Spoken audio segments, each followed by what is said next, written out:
Hello বন্ধুরা, নতুন একটা ভিডিও নিয়ে তোমাদের সাথে শেয়ার করছি। এটা খুবই সাধারণ এবং সিম্পল রান্না। তো তোমাদের কাছে চটজলদি রান্না কি আসে মাথায়?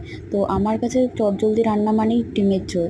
তো পাতলা ট্যালট্যালে ঝোল করা আমার তো খুব তাড়াতাড়ি করতে হবে, সেই জন্য আমি 4টে ডিম সিদ্ধ করেছি, আলুটাকে কুচিয়ে নিয়েছি, আর টমেটো, পেঁয়াজ, আদা, রসুন এগুলো সমস্ত যেগুলো মেশিনের সাহায্যে আমি ঘষে নিয়েছি হাতে।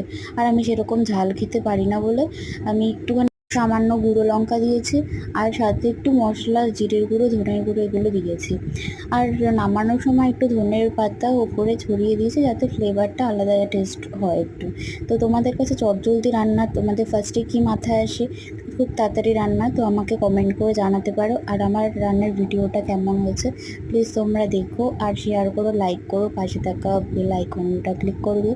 তো আজকের মতো টাটা, গুড নাইট, আবার দেখা হবে নতুন ভিডিও নিয়ে।